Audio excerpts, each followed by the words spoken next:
biyya tokko irratti jechuudha. Mootiidha beekaa. Jimmaa abbaan Jifaar mootiidha. Dhageeffadhaa jala sanarraa. Mootiidha yeroo sanatti.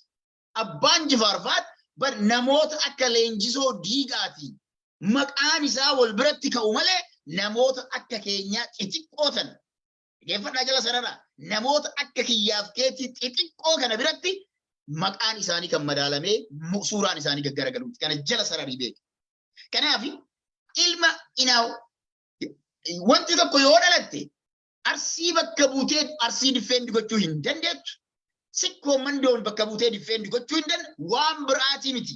Gosa kan keetuu duula nama irratti banuun Oromoo gargar fageessuudhaan yeroo diinni maaliin Oromoo gargar diiga Oromootan akkam godhee nyaadha akkam godhee xiyyeeffannaa ummanni Oromoodhaa ummata beela'ee isaaf dirmatu akkam godhee kallattii isaa jijjiira jettanii warra hojjetaa jirtan dhaabbadha. Hin dhaabbattanii dhaabbadha. Amma as bahaati dhiifama gaafadha. Adda durummaadhaan ilmaan sikkoo mandoo keessaa achii dhalanne isaan bakka buuna jettanii suuraa abbaa Jifaar kan garagalchite oollee osoo ooltee hin bulle osoo ooltee hin bulle gadi bayaatii dhiifama gaafadha. Okay? Gadi bayaatii dhiifama gaafadha. Bakka feeta dhalan iddoo feeta dhalan kaashalabbeedha. Dhageeffadha. Kaashalabbeedha. Yoo dandeetti dhiira yoo taate deem bosona seenii qawwee hidhadhuuti qabsaa'ii lafa sikkoo mandoo kan rakkoo yookiin alagaan irratti taphataa jiru kan ilmaan nafxanyoota magaalaadhaa si baasanii lafa magaalaa hunda sirraa fudhatanii hadha lafa itti si awwaalanuu dhabde deeffadhu. Kanaan ala mootii hayyuu beekaa zamana isaa sanatti adunyaan jalaa ol hin jenne zamana isaa sanatti Arabni karaa inni bahutti jalaa ol sheek jettee kaatee harka isaa eeggattu wajjin sareen ganda keessaa abadan walitti maqaa isaanii gadi qabuu hin dandeettu. Abadan xureessuu hin dandeettu. Kanaaf tokkoon keessan warroonni ajandaa akkasii bantanii Oromoo gargar diiguu barbaadan gadi ba'aa dhiifama gaafadhaa. Dhiifama gaafachuu barbaadan taanaan naaf barreessa gama keessaatiin amma laayivii natu isin dhiyeessaa. Amma zoom linkii natu erga badii kanaaf dhiifama gaafa ooltee osoo hin bulin ilaali ooltee osoo hin bulin yoo xiqqaatee xiqqaarte ni abaaramtaa beeki waan biraa namni si godhuu yoo dadhabe bakki ati jirtutti namni si argeetiin waa si godhuu yoo dadhabe nama ofinoo taatee kophaa kan kee jiraattuyyuu yoo taate ummanni Oromoo yoo xiqqaate si abaara abaarsa sana immoo jalaa bahuu hin dandeenye abaaramaa oolteertaadha si gaha abaarsi hangammaa ummanni rabbiin sirra kadhataatiin oole gadi bahii dhiifama gaafadhu.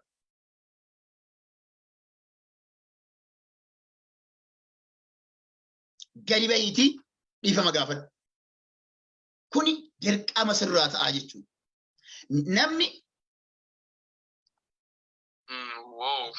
what's up, buddy? I don't think you understand the language that I'm speaking, and I don't think you understand the topic of mine. So, see you next time. So, dhageeffadhaa yaa Oromoo. Dhageeffadhaa. Dubbii akkanaa kana keessa seenuu irra uf qaba. Yoo dandeettan even hooggantoota amma jiran ni qeeqna malee ni qeeqna. Gaafii abbaa biyyummaa sana gaafanna. Hojjechuu diddan jennee hojii gaafanna malee sababa ganda kana ta'eef ganda san ta'eettaniitiin kan irra duulamu waggaa 150 ashkara. Laal waggaa 150 Oromoo gabbaarii godhee kan jiraachise olola akkanaati. Ilmi tokko Milinikiif yogguu ergamu inni biraa ammootu Milinikiin jalaa dheessee qe'ee isaa gadhiisee bakka inni itti dhalatee itti guddatee itti jiraataa ture ni beeku. Kanaaf dhaabbadha. Ilmaan sikkoo mandoo kanneen gadi baatanii suuraa sana garagalchitan hatattamaan gadi ba'aa dhiifama gaafadha. San ta'uu baannaan waasi godhuu yoo dadhaban abaaramuuf deemta. Because ummanni laaluma waan ati abaaramtuuf yoo Oromoon si abaaruu baatte yoo ummanni ilmaan sikkoo mandoo sheekkonni yookiin hayyoonni nu si abaaruu baatan lammi teelli waan si abaaruuf deemu rabbitu si abaara. Maaf rabbi si abaara beekta? Wanti rabbi irraa si abaaruufi tokkoffaa abbaan Jifaar nama amantiiti. Nama amantiiti waan biraa dhiisa mootii ta'uu hunda isaa dhiisa nama amantiiti. adunyaa keessa namni ummanni musliimaa Itoophiyaa keessa yeroo biyya Saawudii hajjiifis ta'e umraadhaaf dhaqu iddoo sanatti akka hin rakkanne iddoo ummanni kun qubatu nama ijaaree nama godheedha. Tokkoon biraa hin jiru namni biraa kana godhe.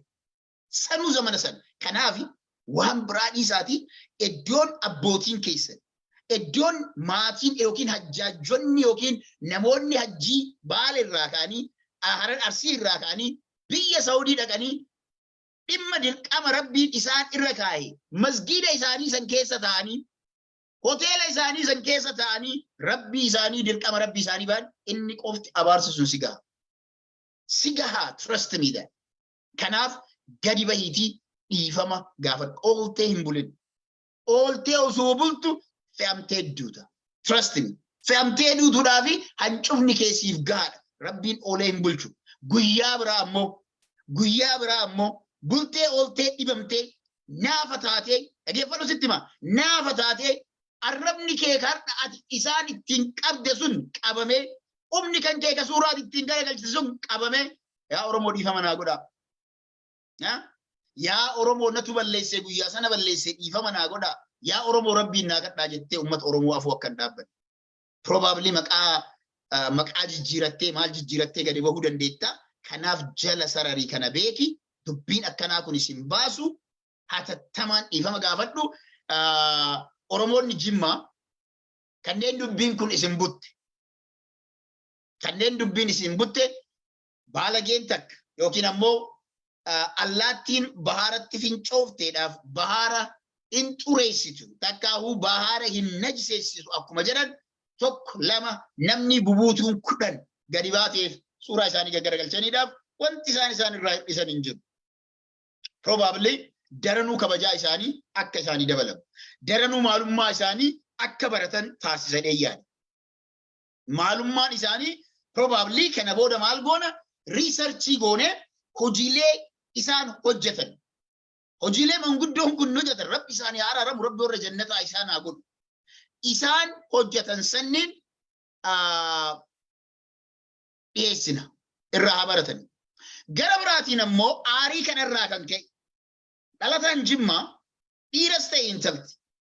Achirraa garagaltee suuraa jeneraal Waaqoo guutuu garagalchitee deemuun kee dogongora olaanaa. Tokkoffaa nama sanarraallee waan namni sun godhee irraa baafattu hin jiru takka jedhe. Lammaffaa inni tokko balleesse jettee atillee yoo badii balleessite badiin badiidhaan hin sirreeffamu. Dogongorri dogongoraan hin sirreeffamu. Dogongorri akka itti sirreeffamu dogongora sana barsiisuudhaan as yaamnee dhiifama gochuun gorsuudhaan jechuudha. Yoo isin dhaanuyyuu deebisanii dhahuurra namoota sana maal gochuutu caala ofi as qabanii fira godhatanii gorsutu caala. Kanaaf dogongora tokko dalage godinni biraallee godina bakka bu'a jettanii sanuu bakka bu'uu kan dandeenye. Aanaa bakka bu'a jettee ka aanaa bakka bu'uu hin dandeenye. Maatii bakka bu'a jettee ka maatii bakka bu'uu hin dandeenye. Waan sa'aatii lafaa qabduuf qofa, waan hojii hin qabneef qofa, maal irratti sa'a balleeffatanii ajandaa sooshaal miidiyaa irratti deemaa oolu kan silaa sooshaal miidiyaa faranjii waan gaarii tolchite nuti ammoo waan hamtuudhaaf itti fayyadamne gabrummaa Oromoo irratti dheeressaa jirra. Kanaaf adaraa hundi keessanuu waan kanarraa uf qaba. Faayidaa sooshaal miidiyaa kan qabsoo meeshaa qabsoo godha, nikulara qabsoo godha, isa sanaan deemsadha. Namni asirratti dubbiin kun maal ta'uu qaba? Namoota kanas namni beektan yoo jiraatan practically jechuudha. Eenyummaa isaanii namni beektan, TikTokii isaaniillee namni beektan jiraannaan affeera asirraa seenanii dhiifama gaafadha jedhanii akka seenaniin goona gara Facebookiitiin illee dhufuu barbaadan taanaan we must do that. Kanarraa kanaaf warri ililiidhaa fi maal naaf kennaa turtan hedduu ulfaadha. Galatoomaa isiniin jedha. Warri sheer godhaa jirtanis galatoomaa gama lachiinuu ulfanna argadhaa isiniin jedha. Namni yaada nan qaba na seensettan gama TikTokiitiin illee carraadhaan gama Zoomiitiin warri gaafattanii I think linkii isaa hiruun qaba. Zoomiidhaan warri jedhaartan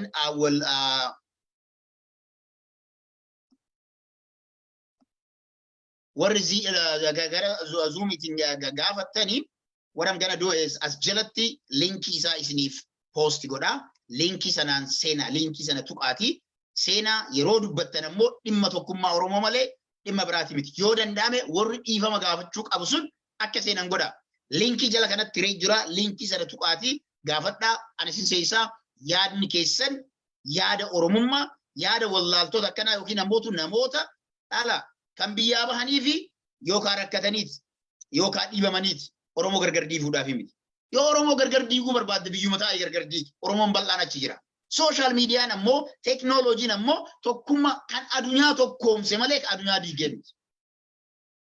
Kan addunyaa diigee miti. Kanaaf yeroo baay'ee nuti wanti ta'aa jirru waan hojjennu faayidaa isaa daran miidhaa isaa of deemsaa waan jirruuf waan kanarraa dhaabbachuu qabna. Warri takka barreessitan Zoom linkiis ni ergee jirra agartaniirtu. Zoom linkiis ni ergee jirra warri takka gaafattan gara Facebookiitiin.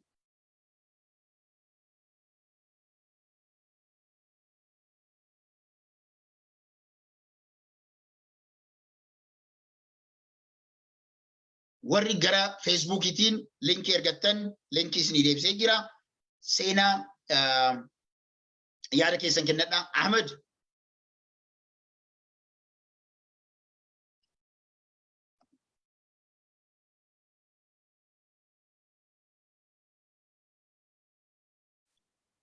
Assalamu alaikum warahmatullahi wabarakatuh. Akkam jirtu nagaa baga nagaan dhufte Obbo Ahmed. Obbo Amin baga nagaan dhuftan.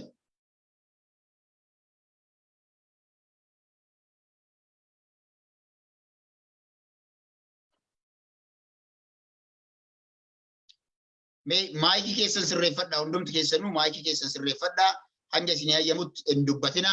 Warri namni gara Zubeer dhufuu barbaadda I can send you the link. Yoo seenuu barbaadde yaada kanarratti dubbii Oromummaa yeroo gara osoma caddifnu waan tokko irraa osoo namni dhiyeessu dubbiin bal'atee bakka biraa gahaa achirraa deebisuu hin dandeenyu. Arra dhaabuun barbaachisaadha. Dubbileen akkanaa kun lammata akka hin deebin bakka jiranii gadi baasaa dhiifama gaafachiisa. Dhiifama gaafachiisa. San ta'uu baannaan Oromoon gara itti deebuu qabu abaarsa qofaa miti. Adaamii itti ijaaruu danda'uu qaba ijoollee akkanaa. Adaamii itti ijaaruu maal jechuudha adaamii itti ijaaruun? Sirna Oromoo keessatti nama tokko adaamii itti ijaarte hin gorsite hin gaafatte dhiifama gaafadhu jettaan carraa kennaafii jiru. Fixaa jirra manguddummaa biraan barbaachisu kan biraa. Dhiifama gaafatu hin taanaaniin gadda isaa ittiin nattu gammachuu isaa ittiin nattu cina isaa ittiin nattu. Yoo du'e hin awwaaltu. Yoo ofirraa achi qabdee probably ajaa'ee ganda balleessaaf akkuma olobbuu yoo jiru arrabni isaa ajaa'ee waa balleessu yoo du'ellee waa balleessa ajaa isaan dandeenyu jecha ofirraa awwaaltu malee wantoonni akkanaa namoonni akka kanaa kun namoota karaa irraa qabamuu qabanii dhugaan jirtu. Namoota akka kanaati yoo Oromoon tokkummaa jala fiigu isaan ammootu waan Oromoo gargar diigu akka lukkuu jechuudha. All right namni gama TikTokiitiin namni hangammaa hin seena jedhe tokko illee hin jiru. Gama Facebookiitiin warri seentanii ofirraa banaa. Ofirraa banaa. Amiin dubbachuu dandeettaa? Amiin. Ahmed. Ahmed sagaleen kan keenya jiru. Muntaa. Ani akka mul'atan hundi keessanuu hordoftoonni kee hunduu akka mul'atanii ani kanin jechuu barbaadu waanuma xiqqoo yaada tokko wanni kana keessatti ani natti dhaga'amee jira. Maaliif yeroon kun yeroo akkuma duraanuu mata duree keessatti himtee jirtu yeroo Oromoon rakkina isaa gara bal'inaatti akkamiin ce'uu dandeenya akkamiin wal gargaaruu dandeenya mee akkamiin walitti dhufnee rakkoo uummanni keenya keessa jiru kan akkamiin hiikkachuu dandeenya yeroo jennu kanatti ijoolleen sunuu ajandaa kana kan buuse kunuu eenyudha namni afaan Oromoo dubbateef hundi Oromoo miti. Oromoo keessas immoo akkuma isin duraanuu jettanii lafa keessanitti hundi beekaa miti wallaalaa jira. Kanaafuu mee namummaan inni ani nan beeka jedhu akkamiin walitti dhufnee mari'annee uummata keenya kana kan baadiyyaa bakka hundaa rakkataa jiru kana rakkoo kan akkamitti jala bahuu dandeenya isa jedhutu mari'ate bareedaadha kanuma jedhuu fi waan dubbadhu na jalaa badaa jira kanuma kan inni guddaanis. Iddoo galatoomi. Dhimma Oromoo keessattuu dhageeffadha. Oromoo beela'ee beelaan rakkataa jiru Oromoota hedduu isaanii gargaarsi kallattii garaagaraatiin godhameefii jira. Oromoota dheengadda garuu agamsa irraa buqqaan agamsarraa buqqaan sababa ajjeecha faannoon irratti raawwateen gargaarsi akka Oromootti godhamuudhaaf deemu ijoolleen amma Muhammad bin Aljazeeraan guyyaa dubbatee jira TikTokii irratti Saturday as deemu kana jedhameera. Saturday as deemu kana ummata agamsaa bira dhaabbadha. Ummata bifa sanaan faannoon lafaa duugde bira dhaabbachuudhaaf qophaa'a. Saturday jedhameera akka Itoophiyaatti sa'a 5 jedhamee gara waaree boodana fakkaata. Hordofa Muhammad bin Aljazeeraa fa'aa hordofa gargaarsa sana irratti hirmaadhaan dhaamsa kooti Muntaan Galatoomii. Ahmed na dhageettaa? Ahmed hin dhageettu taanaaniin bashannantu. On daga.